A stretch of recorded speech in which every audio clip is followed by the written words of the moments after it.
दूसरी तरफ सूबाई वज़ीर शर्जील इनाम मेमन इस वक्त न्यूज़ गुफ्तगू कर रहे हैं कि पहले एक इलेक्शन होना है, फिर ओथ लेंगे, फिर वो सीटें और सारी चीज़ें, तो ये बहुत ज़्यादा अननेसेसरी डिले है। हमारा इलेक्शन कमीशन ऑफ पाकिस्तान से मुतालबा है कि फौरी तौर पर इस शेड्यूल को अर्ली किया जाए, इन तमाम प्रोसेस को शॉर्ट किया जाए और फौरी तौर पर इलेक्शन कमीशन ऑफ पाकिस्तान इस शेड्यूल को अर्ली करे ताकि इंतखाबात टाइमली हो जाएं और ये प्रोसेस जल्दी कंप्लीट हो। दूसरा मसला जो भी आपने देखा कि 9 मई का पाकिस्तान की तारीख का स्याह तरीन दिन, जिसमें पाकिस्तान की सालमियत, पाकिस्तान की इदारे, पाकिस्तान की अवाम, पाकिस्तान के हर किस्म के ज़िंदगी गुजारने वाले लोगों को बाकायदा तंग किया गया, उनके खिलाफ साजिश की गई, उनको तकालीफ पहुंचाने की कोशिश की गई, एक शो ऑफ पावर दिखाने की कोशिश की गई कि जी अगर हमारे लीडर को कुछ हुआ तो हम सत्यानाश कर देंगे मुल्क का। एक शो,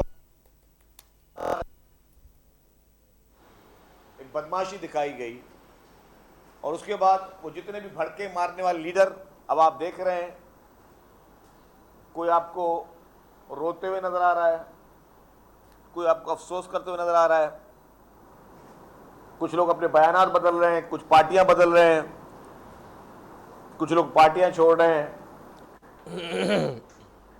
इससे इमरान खान के मौक़िफ़ की सबके सामने आया हो रही है कि इमरान खान का मौक़िफ़ क्या है और लोग कितना उसकी पजीराई कर रहे हैं।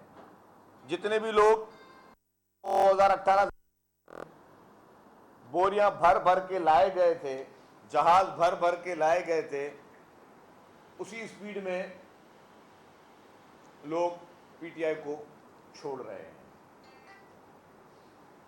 इमरान खान ने रिहाई के बाद एक इंटरव्यू दिया। इंटरव्यू में इमरान खान ने कहा कि जितने भी वाकयात हुए, चाहे वो जिना हाउस पर बेईमाना हमले का वाकया हुआ हो या बाकी जितने भी पूरे पाकिस्तान में वाकयात हैं, उसने कहा कि जी ये, उसने एक इदारे का नाम लिया इमरान खान ने कि इदारे के लोग उसमें थे, मेरे लोग उसमें नहीं थे। फिर कुछ पीटीआई के लोगों ने बोला जी कुछ मैंने वर्कर्स देखे थे। अब मैं आपको वादे करता चलूं कि ना किसी इदारे के लोग थे, ना वो खाली वर्कर्स थे, पीटीआई के लीडर्स इस पूरे वाकयात के पीछे थे। पीटीआई के जो एमपीएज और एमएनएज हैं वो इन बेईमाना दहशतगर्दी के वाकयात के पीछे थे। उसकी छोटी सी एक मैं आपको वीडियो दिखाता हूं, थोड़ा गौर से देखिएगा। और उसमें मैंने, हमारी मीडिया टीम ने वो सारी फुटेजेस लेकर वो चीज़ें सारी सामने आया कर रही है और आप देखिए उसमें हमने पॉज भी किया कि कौन कौन से रहनुमा, उनके नाम भी रखे हैं कि कौन कौन से रहनुमा इस पूरी दहशतगर्दी में और इस पूरे वाकयात को रोनुमा करने में मुलविस है, जिन्होंने आपकी ट्रांसपोर्ट को नुकसान पहुंचाया, जिन्होंने आपकी एम्बुलेंसेस को नुकसान पहुंचाया, पुलिस की गाड़ियों को नुकसान पहुंचाया, आपके वाटर बोर्ड की गाड़ियों को नुकसान पहुंचाया, आपकी इमलाक को नुकसान पहुंचाया, सरकारी इमलाक को नुकसान पहुंचाया, मोटरसाइकिल तक को नुकसान पहुंचाया। वज़ीर आला साहब ने, उनकी मेहरबानी, उन्होंने कहा कि जी जिन जिन लोगों की मोटरसाइकिल्स जलाई गई हैं उन सबको सिंध हुकूमत, जो प्राइवेट लोगों की बता रहा हूँ आपको, मोटरसाइकिल्स जलाई गई हैं उन सबको सिंध हुकूमत नई मोटरसाइकिल्स लेकर दे रही है। लेकिन ये मैं बात वाज़ेह करता चलूँ, ये सारे पैसे हम इन दहशतगर्दों से भरवाएंगे जिन्होंने कानून हाथ में लिया है। अब मैं चाहूँगा कि आप लोगों वीडियो पहले देख लें ताकि मैं आपको बताऊं कि इन्होंने क्या किया और ये उसमें सबूत और शवाहिद इस वीडियो में मौजूद हैं। फरमाया कि कोई सियासी बयान हम नहीं दे रहे, हमने आपको वो फुटेजेस, वो वीडियो दिखाए हैं जिस पे बकौल इमरान खान ने तो किसी इदारे पे इल्ज़ाम लगा दिया। ये सारे आपके एमपीएज और एमएनएज, आपके बलदियाती नुमाइंदे, सब नोन लोग हैं, सब नोन फेसेस हैं और इनके चेहरे पूरा पाकिस्तान जानता है। वो कराची शहर में 9 मई को दहशतगर्दी में मुलव्वस ना सिर्फ पाए गए, शवाहिद और सबूत ये उसके मौजूद हैं। इमरान खान ने तो बड़े आसानी से मज़े के साथ इदारे का नाम ले लिया कि इदारे को मलाइन करे, लेकिन इसका हिसाब कौन देगा? जिस तरह से बदतरीन दहशतगर्दी की गई, यूनिफॉर्म वालों को, वर्दी वाले पुलिस वालों को आप मार रहे हैं, उन पे हमला कर रहे हैं, क्या आप लोगों को बख्श दिया जाएगा? और फिर इन्होंने जब पहले दिन ये बदमाशी की, वज़ीर आला साहब ने पुलिस को सख्त हिदायत दे दी थी। सेकेंड डे आपको याद होगा कि पहले उन्होंने ऐलान किया कि 2 बजे आएंगे, फिर बोले 5 बजे आएंगे। कहाँ गए सारे? कहाँ सारे भाग गए? क्यों नहीं आते सड़कों पे? अब आए सड़कों पर, कौन मना करता है इनको? हमने कहा था आपने पीसफुल प्रोटेस्ट करना है, हम आपको पार्क देंगे, लॉन देंगे, जगह देंगे, आप वहां जाके प्रोटेस्ट करें, लेकिन आपको कानून हाथ में लेने नहीं देंगे।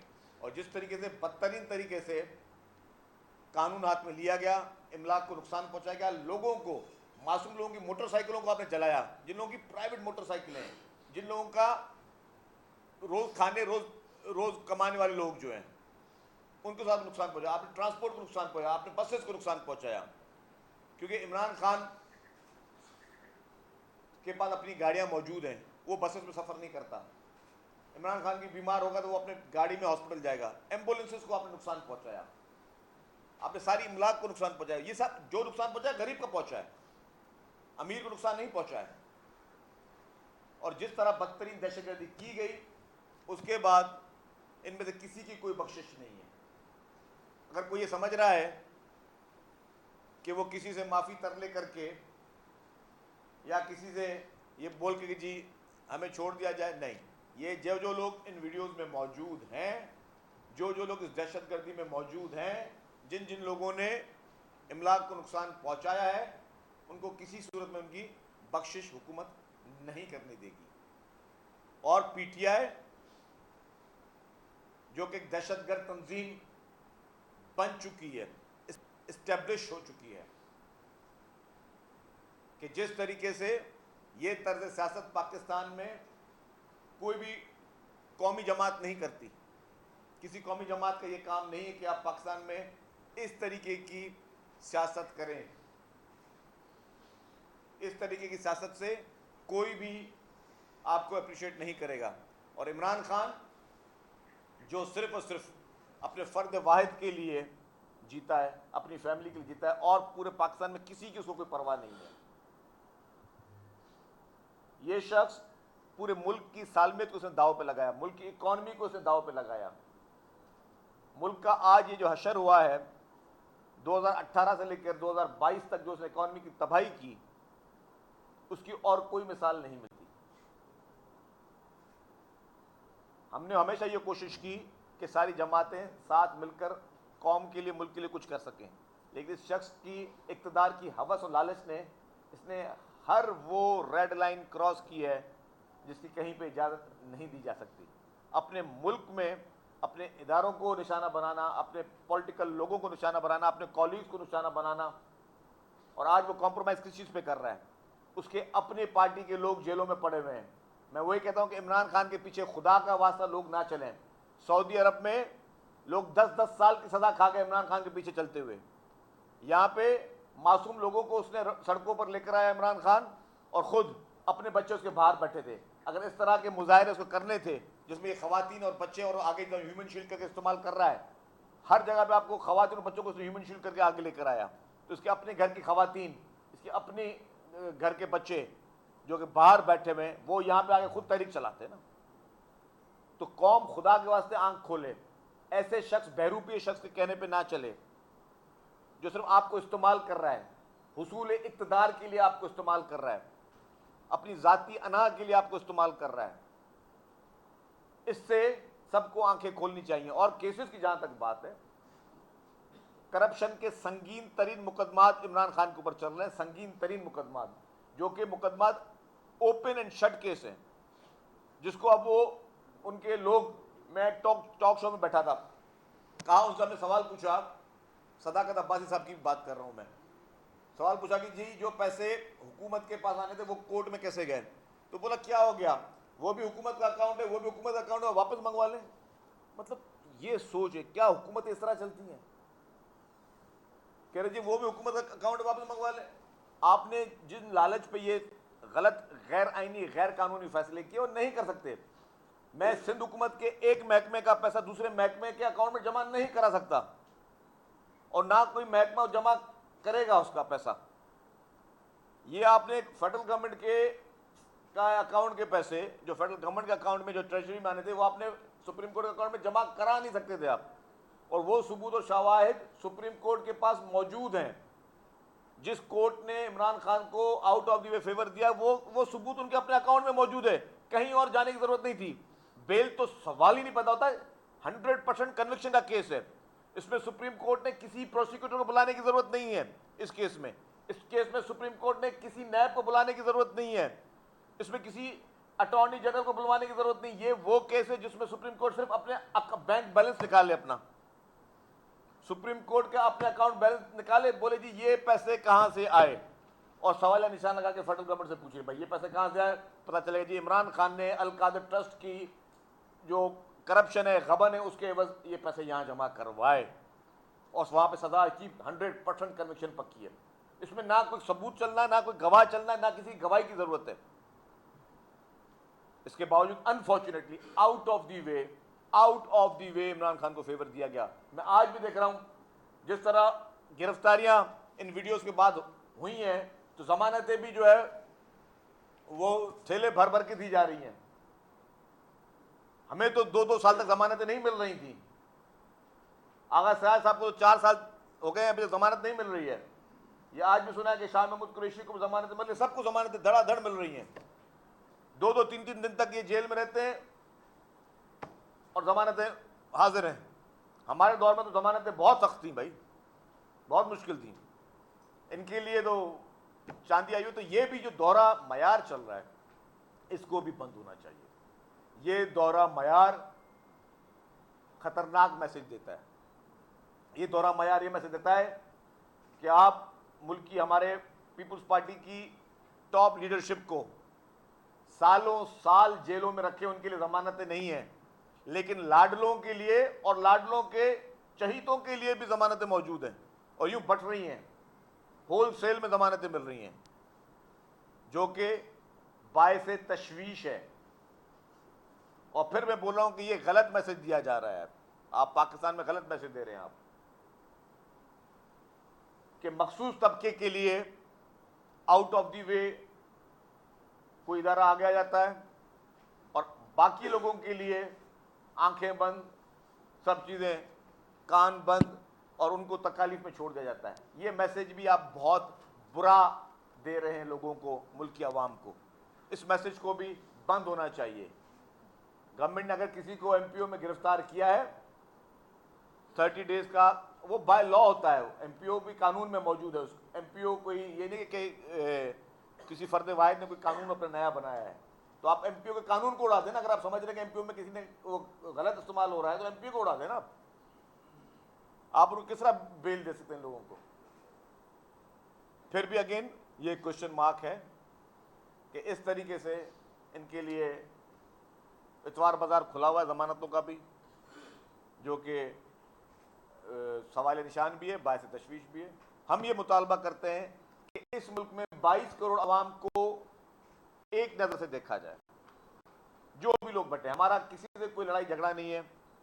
तमाम अदालतों का बहुत ज़्यादा एहतराम है। Supreme Court, high court, session court, हर कोर्ट का बहुत ज़्यादा एहतराम है। लेकिन बराए मेहरबानी 1 कंट्री 1 लॉ होना चाहिए। एक मुल्क एक कानून होना चाहिए। एक ही आइन पर अमल करते हुए फैसले होने चाहिए। आइन को बिल्डोज करने का इख्तियार किसी को नहीं है। आइन पे कदरन लगाने का इख्तियार किसी पे नहीं है। पार्लियामेंट की सुपरमेसी पे को चैलेंज करने का इख्तियार किसी को नहीं है। पार्लियामेंट को बुलडोज करने का इख्तियार किसी के पास नहीं है। पार्लियामेंट की बेतौकीदी का इख्तियार किसी के पास नहीं है। अपने रिश्तेदारों के कहने पे, अपने दोस्तों यारों के कहने पे, या अपने घर वालों के कहने पे फैसले देने का इख्तियार या उनको गेस्ट कुर्सियों पे बिठाकर उनको दिखा के फैसले करवाने का इख्तियार किसी को नहीं है कि आपने आज कोई फैसला देना और आपने अपने फैमिली को बुला के देखो आज मैं किसकी जो है पगड़ी उछालता हूं मैं। ये हमने देखे हैं इस तरह के वाक़यात, अनफॉर्चुनेटली नहीं है किसी को इख्तियार। ये बराए मेहरबानी, हमारा मुल्क ने बहुत ज़्यादा ऑलरेडी सिचुएशंस को फेस किया है। हमारे मुल्क में बहुत ज़्यादा नुकसानात उठा चुका है हमारा मुल्क। मजीद इस मुल्क को नुकसानात से बचाएं। कोई ऐसा फैसला इस मुल्क में नहीं होना चाहिए जो मुल्क में खुदा ना खास्ता किसी किस्म का कोई नुकसान मुल्क को पहुंचाए। ये पाकिस्तान है तो हम हैं, ये वतन है तो हम हैं। इस मुल्क में हर सूबे के रहने वाले के इक्वल इख्तियारात हैं। हर सूबे में रहने वाले के साथ इक्वल तरीके से ट्रीटमेंट होनी चाहिए। हर सूबे में रहने वाले के साथ एक तरीके से कानून की हुक्मरानी उस पर लागू होती है। ये नहीं हो सकता कि एक मखसूस तबके को आप मुसलसल रियायतें देते रहें, मुसलसल उसके लिए आप जो है वो रियायतों के अंबार लगा दें और बाकी मखसूस लोगों को, क्योंकि आपको वो पसंद नहीं है या आपके घर वालों को वो पसंद नहीं है या कोई और आपके साथ कोई इशूज़ हैं, उनको आप मुसलसल मुस्तकिल तौर पर उनको आप सदाओं में और आग में झुलसते देखने दें। तो बराए मेहरबानी मेरी अपील होगी कि हमारा मुल्क मजीद कोई एडवेंचर नहीं देख सकता। हमारे मुल्क में मजीद किसी किस्म की कोई गुंजाइश नहीं है कि ये हमारा प्यारा वतन कोई एडवेंचर देखे। बराए मेहरबानी कानून का इतलाक सब पर होता है और वो हर उस शख्स पे होता है जो कानून के फैसले सुना रहा है, उस पर भी वही कानून का इतलाक होता है। अगर इस मुल्क में कानून मौजूद है तो हर 22 करोड़ पाकिस्तानी के लिए वो एक ही कानून होना चाहिए और एक ही कानून की राह में होना चाहिए। इस वक्त जो हो रहा है ये नाकाबिले कबूल है और नाकाबिले बर्दाश्त है। हमने देखा कि पीपल्स पार्टी वालों को और सिंध के मौत को मच जेल में ऐसे जेलों में भेजा गया जो सूबे से भी बाहर थे। अली जैदी और दूसरों को सक्खर और जेकोबाद भेज रहे हैं, वो बेचारे रो रहे हैं कि वहाँ गर्मी है, हम बर्दाश्त नहीं कर सकेंगे। दूसरी बात यह कि अपोजिशन लीडर जो सरगना था इन सब का, वो अभी तक गिरफ्तार क्यों नहीं हुआ? देखिए जी,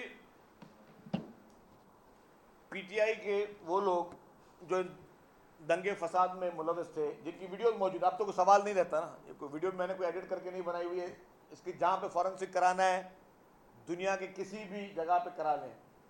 ये तो मीडिया को चाहिए लेके आती है, हमारी पुलिस लेके आती है, हमारे डिजिटल मीडिया के दोस्तों की मेहरबानी है कि उन्होंने ये सारे चीज़ें जोड़ कर लेकर आए। तो ये चीज़ें मौजूद हैं और इसका मकसद सिर्फ और सिर्फ ये है कि अवाम को जो बेवकूफ़ बनाया जा रहा है वो ना बनाया जाए। अवाम को ये मैसेज दिया जा रहा है कि ये जो जलाओ घेराव है इसमें पीटीआई ने किसी इदारे का नाम लिया, उस इदारे को एक तो आप उसको नुकसान पहुंचाओ, फिर उसको कंट्रोवर्शियल बनाने की कोशिश करो, फिर उसी पे आप इल्ज़ाम लगाओ। मकसद ये है कि जुल्म भी उस पर, डिफेमेशन भी उस पर और फिर उसी के ऊपर अक्यूज भी उसको बना दो। तो ये सबूत शवाहिद मौजूद है। इसके बाद जो भी पीटीआई के एमपी एमएनएज हैं वो अंडरग्राउंड हुए हैं, वो छुपे हुए हैं, ऑपोजिशन लीडर समेत। सुना है ऑपोजिशन लीडर काफ़ी जगहों पे माफ़ी की दरख्वास्तें भिजवा रहे हैं। हाँ, सुना है ये मैंने कि माफ़ी की दरख्वास्तें उनकी फैक्स हो रही हैं, टीसीएस हो रही हैं और इंटरनेट के ज़रिए जा रही हैं कि मुझे माफ़ कर दो। लेकिन ये बसें उन्होंने जब हमें ख़रीद के देंगे तो फिर उनको बाकी चीज़ें सोची जा सकती हैं, ये उन्होंने खुद भरनी पड़ेंगी। मैंने कहा कि ये मैं पीटीआई वालों से भरवाऊंगा, ज़रूरत पड़े तो इमरान खान का घर बिकवा के भी मैं ये चीज़ें जो नुकसान हुआ सरकार का वो उसको भरना पड़ेगा। अच्छा साहब, मैं पूछूं, सवाल ये है, आपने दुरुस्त कहा ये सारे हमने उस दिन अपनी आंखों से देखे ये वाक़या अच्छा रहा है सब, लेकिन एक शख्स गिरफ्तार होता है, उसके घर को सब जेल करार दिया जाता है, फिर उसको अस्पताल लाया जाता है, फिर उसके लिए मीडिया प्रेस कॉन्फ्रेंस अरेंज की जाती है, फिर उसके बाद फिर दोबारा उसको जेकोबाद भेजा जाता है, जेकोबाद से एक बार नोटिफिकेशन होता है, वो कैंसिल होता है, फिर घर को सब। ये क्या है सब कुछ भाई? एक बंदा अगर मुलविस है, सब कुछ है, उसको सीधा पहले दिन ही भेज देना चाहिए ना, ये रियायत क्यों दी गई? मेरा सवाल ये है। देखिए जी, इंसानी हमदर्दी भी बड़ी इंपॉर्टेंट होती है। आप जिस शख्स की बात कर रहे हैं वो गिरफ्तार हुआ, उसकी तबीयत ख़राब हुई, उसको पहले घर ले गए, फिर ज़रूरत पड़ी उसको हॉस्पिटल ले गए, फिर हॉस्पिटल के बाद जब वो बेहतर होगी तब भी डॉक्टर ने कहा कि अब इसको डिस्चार्ज किया जा सकता है, तो फिर उसको वापस जैकोबाबाद ले गए। हाँ।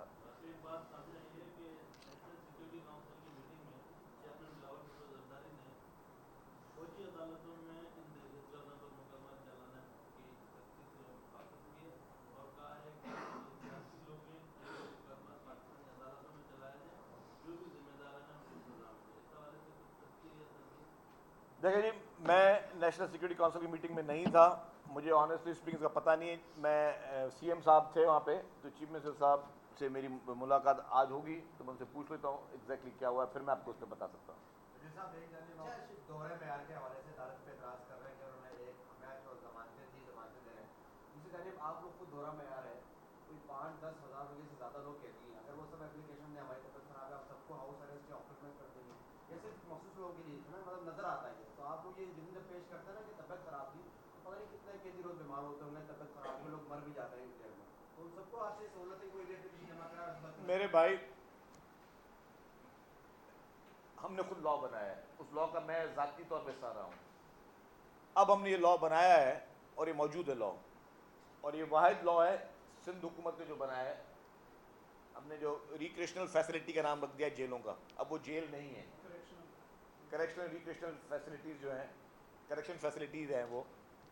उसमें यह है कि कोई भी शख्स अगर बीमार होगा तो अगर वो सरकारी हॉस्पिटल में जाना चाहे तो सरकारी हॉस्पिटल में, अगर वो प्राइवेट हॉस्पिटल में जाना चाहे तो प्राइवेट हॉस्पिटल में उसको जाने दिया जाएगा। हर कैदी के लिए सहूलत है, हर कैदी पेशेंट के लिए सहूलत मौजूद है। हमने बहुत ही अच्छा कानून बनाया है, उस पर मैं ये कहूँगा कि अभी उस पर इम्प्लीमेंट अभी काफ़ी चीज़ों को और भी बेहतरी के लिए बनाया हमने, वो इम्प्लीमेंटेशन की बहुत ज़्यादा ज़रूरत है।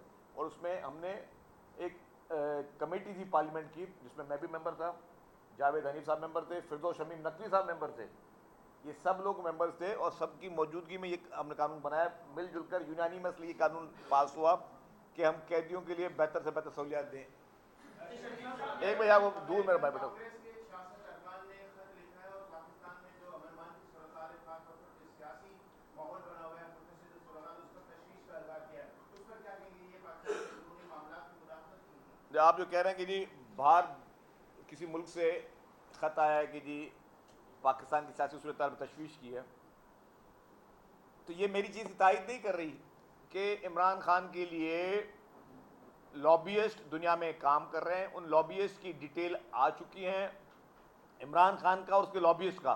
मैं ममालिक की बात नहीं कर रहा, जारी होगी कि इमरान खान के साथ, सवाल है कि इमरान खान के साथ क्या जुल्म हो रहा है, वो चोरियां करे, डकैतियां करे। अच्छा, किसी और मुल्क में आ जाएं, छोड़ दें हमारे मुल्क की बात ना, हमारे मुल्क को बिल्कुल एक सेकंड में साइड में कर दें, 2 मिनट इस चैप्टर को भी छोड़ दें।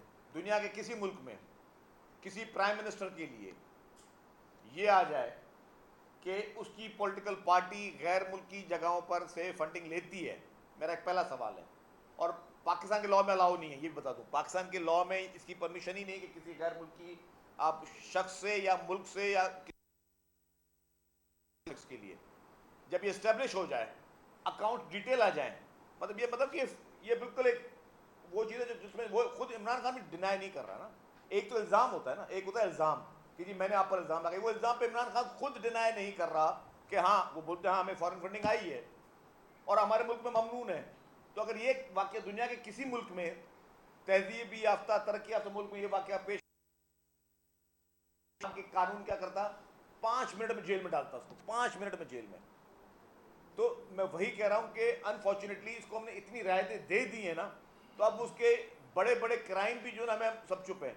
तो वो ममालिक जिनको तशवीश है, बराए मेहरबानी, एक तो ये हमारा इंटरनल मैटर है, दूसरी बात की हुआ कि हमसे बात कर ले भले, हम उनको दिखाएं कि वो इसने काम किए जो पाकिस्तान के कानून में वो क्राइम शामिल होते हैं, वो क्रिमिनल ऑफेंसेस हैं। मनी लॉन्ड्रिंग करना, तोशाखाना के तोहफे बेचना, करप्शन करना, बीआरटी में मलम जब्बा में करप्शन करना, और अभी ये कि यहाँ के पैसे वहाँ जमा करा देना, अलकाद ट्रस्ट की, तो ये 100% मैं बताऊँ कन्विक्शन का केस है। दुनिया के कौन से कानून में होता है कि जी अगर उसके कानून में लिखा है कि आपने अपने गलत कवायद जमा किए तो आपको छोड़ दिया जाएगा। गलत कवायद अपनी आज दिन तक वो बंदा अपनी फैमिली नहीं बता सका कितनी है, फैमिली ट्री नहीं दे सकता एक बंदा। तो ये सारी चीज़ें क्रिमिनल ऑफेंसेस हैं, पूरी दुनिया में ये क्रिमिनल ऑफेंसेस हैं। तो अगर वो सिर्फ उनको एक जो उनके लॉबियस्ट पीटीआई से फंडिंग जाती है कि आप इमरान खान के लिए पूरी दुनिया में लॉबिंग करें, तो जब उनको ये हक़ाइक़ सामने आ जाएंगे, उन ममालिक को, लॉबियस्ट को तो पता होगा, वो रोल प्ले करते हैं वकीलों का, तो जब उन ममालिक से जहाँ से ख़त आ रहे हैं, उनको जब ये हकीकत एक शख्स इमरान खान है वो इस तरह के घिनौने जुराइम में मुलविस है, तो शायद वो मुल्क अपनी वो करारदाद या अपने खदशात वापस ले लेंगे। जैसे माजी में भी हमने देखा कि जिया दौर में, फिर मुशर्रफ दौर में, फिर ये इमरान खान दौर में जुडिशरी को मिलिट्री एस्टेब्लिशमेंट की सपोर्ट होती थी जब भी वो बड़े इस तरह के फैसले करते थे।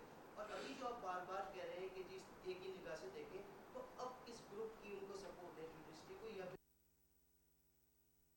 ऐसा है वो आपने ड्रामा देखा, सास भी कभी बहू थी। अच्छा खैर, अब बहू सास बन गई है। अब जो भी है, मकसद है मेरे भाई, मसला ये है, माजी की आप जो भी बातें करें मैं उसे एग्री करता हूँ, डिसएग्री नहीं करता, लेकिन अनफॉर्चुनेटली यहाँ पे लोगों को जो है ना आजकल जिस राह पे चल रहे हैं ये राह खतरनाक है। भले आपको घर में, मैंने कहा घर में आपको, आपके घर वालों को कोई बंदा पसंद हो, कोई भी आपकी मसाइल हो सकता है, आपकी ज़ाती भी इंक्लिनेशन हो सकती है। आज तक पिछले 5 साल में मैं कोई 500 दफ़ा कोर्टों में पेश हो चुका हूँ। पिछले 5 साल में मैं 500 दफ़ा कोर्टों में पेश हुआ हूँ, अभी भी होता रहता हूँ, मुकदमे चल रहे हैं, जाते रहते हैं। मुझे आज दिन तक किसी जज साहब ने कहा गुड टू सी यू, आज दिन तक मुझे नहीं कहा। मुझे क्या किसी भी शख्स को नहीं बोला, किसी वकील को भी नहीं बोलते वो, तो गुड टू सी यू। यहाँ पे आप मुल्जिम को बुला के 1 घंटे में फौरन पेश करो। मर्सिडीज में शहनशाह साहब आ रहे हैं और फिर बादशाह सलामत को कहा जा रहा है कि जी हाँ जी गुड टू सी यू। ये कहाँ होता है मेरे भाई? और ये ज़ाती मोहब्बत के ये फीलिंग आ नहीं सकती। अगर ज़ाती आपका कोई मोहब्बत है किसी के साथ, उसको देख के आपको उनको आ जाती, तो इस तरह का कोई आ जाता है कि बाहर हो फूल बरसाओ मेरा महबूब आया है, तो ये सारी चीज़ें जो ना अचानक आ जाती है, अपीयर होते हैं, तो फिर बाहर फूल बरसाना शुरू कर देते हैं, वो जजमेंट्स आना शुरू हो जाते हैं कि मेरा महबूब आया है।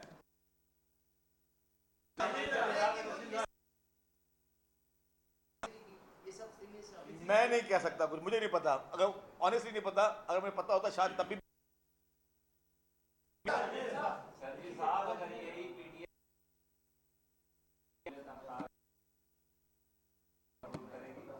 देखिए जी, इसमें आपका सवाल अच्छा है। इसमें 2 किस्म के लोग हैं, एक सियासी लोग हैं, एक बरसाती मेंढक है, जिनके सियासत से वास्ता नहीं है। जो सियासतदान होता है में उनको शामिल किया जाता है, लेकिन जिन लोगों को सियासत में उनको लेके आया गया, वो एक शख्स जिसकी बात कर रहे थे आजिज जमाली साहब, वो एक शख्स जो था नहीं जीत सका, उसको आपने एमएनए जितवा के फेडरल मिनिस्टर बना दिया, तो अब आपने यही तवक्को करेंगे ना कि कभी यहाँ कभी ना। आपकी मिस होगी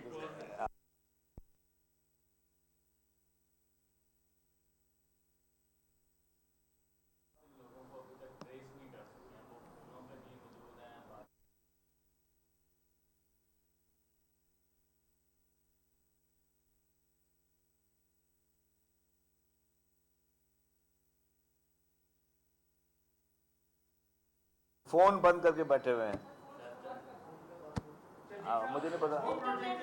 जिसका इंतजार था कराची वालों को, पीपल्स बस तकरीबन उनके मुताबिक जो है वो 15 करोड़ का नुकसान हुआ है, और वाटर बोर्ड की गाड़ियों को